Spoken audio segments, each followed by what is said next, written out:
Every Diwali or any festive season, patients of burn come to our OPD or emergency. But the real question is how quickly you can decide if the burns are severe and if the patient can be managed in the OPD or needs a referral. Friends, in today's video, we are going to decode how to assess the severity of burns. This video is very important, and by the end of this video, it will be crystal clear to you what type of patients you should refer to the burn unit. So friends, you watch this video till the end, and if you have come for the first time on this channel, then do subscribe this channel for more such clinical videos. And also an interesting quiz on this topic is waiting for you in the description box. So friends, without wasting much time, let's start our video. Now the severity of burns depends upon three parameters. So the first parameter is the depth of the burns. So first is the depth. Then the second parameter is how much area of the skin is burnt. So the second parameter is area. And the third parameters are certain other factors that determine if patient can be referred to the burn unit. And these we call them as modifiers. So in all, there are three factors which we have to assess for determining the burns severity. So first is the depth of the injury, second is the area of the injury, and third is the modifiers. So now first we will see the depth of the burns. So depending upon the depth of the burns, initially the burns were classified into four categories, that is first degree burn, second degree burn, third degree burn, and fourth degree burn. But now there are five categories, that is second degree burn is further divided into two categories. So now we will see these categories in detail. So the first is the superficial burns. In superficial burns, only the upper layer of the epidermis is involved. Then comes the partial thickness burns. In partial thickness, whole of the epidermis and some upper part of the dermis is also involved. Then comes the deep partial thickness burns. Here the epidermis, full epidermis is involved and a majority of the dermis is involved. So this is deep partial thickness burns. Then in full thickness burn, all of the epidermis and all of the dermis is involved. This is full thickness burn. And then fourth degree burn, which is also called as deep full thickness burn. In this case, now the burns has extended beyond dermis. It has gone to the subcutaneous tissue and even to the muscle or bone. So in this way, depending upon the depth of the injury, the burns are classified into these five types. Now the question arises, how will you differentiate, or rather how will you identify these different types of burns? For that, you have to know the clinical features of these burns. So now one by one we will see the clinical features of different types of burns. So the first is superficial burns. Here the color of the site will be bright red, the surface will be dry, there will be no blisters, blisters will be absent here, there will be blanching as the capillaries are deep in the dermis and superficial burns only involve the epidermis, the blanching will be positive. And if you do hair pick test or you try to pull out the hair, then it will not be possible and there will be pain. And in case of superficial burns, pain is present. This type of burns heals in 3 to 6 days and there is no scar formation. Now comes the superficial partial thickness burn. Here the site of burn will be pink, the area or the surface will be moist and weeping, there will be continuous oozing of fluid. Here important difference is that the blisters are present. Here also the blanching is present because only the superficial part of the dermis is involved. As you can see, blood vessels are present all over the dermis. If you do hair pick test, there will be resistance because the hair follicles are present in the deep dermis. This type of burn is very painful because the sensory nerve endings are irritated here, and the healing takes place in 10 to 14 days, and the scar formation is there, but it is very minimal. Now comes the deep partial thickness burns. The color is pale and mottled.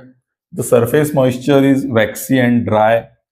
Here also there are blisters, but majority of them are ruptured. The blanching here is sluggish. Since here majority of the dermis is involved, blanching here is sluggish because many of the capillaries are destroyed. Here if you do hair pick test, the hairs are easily pulled because now majority of dermis has been involved. Here the pain is less because the many of the nerve endings are already destroyed. This type of burns takes more than 3 weeks to heal, and there is a scar formation. Now the full thickness burn, the color is white or brown. The surface is dry, hard and leathery. There are no blisters here. The blanching is absent because now the full thickness of dermis is involved, and all the capillaries, majority of capillaries are destroyed.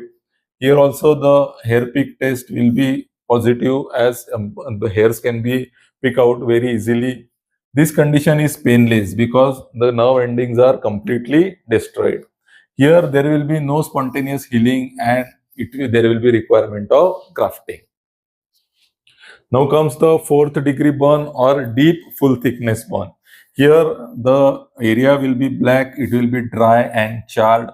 Here will be no blisters, there will be no blanching, and there will be, as there are no hairs, this test is also useless here. And this area will be completely insensitive because the nerves are damaged. Here there will be severe scarring, and many of the times there are contractures, and you will need surgery for this type of burn. So in this way, depending upon these clinical features, you can identify these different types of burns. Now we will see certain peaks of these burns. So this is first degree or superficial burn. Then this is the superficial partial thickness burn. Then this is deep partial thickness burn, and this is full thickness burn. And this is the picture of a fourth degree burn where this area is completely black and charred. So in this way, you can identify different types of burns depending upon the depth of injury by the help of various clinical features. Now we come to the second parameter that is used to assess the severity of burn injury, and that is the surface area. For that we use something called as rule of 9. Here we divide surface of body and give it a certain number in terms of percentage, and ultimately at the end we calculate all this percentage and then decide how much area of the body is involved. So here front of head is given as 4.5% and back of head is given as 4.5%. The front of chest is given as 9%, back of chest as 9%, front of abdomen 9%, back of abdomen 9%. Front of each upper limb is given as 4.5% and back of each upper limb is given as 4.5%. Front of each lower limb is 9% and back of each lower limb is 9%, and this perineal area is given as 1%. Then we calculate the burns like this. For example, here if the front of the chest is involved and the back of the abdomen is involved, then the area of burn will be this 9% plus this 9%. So it will be 18%.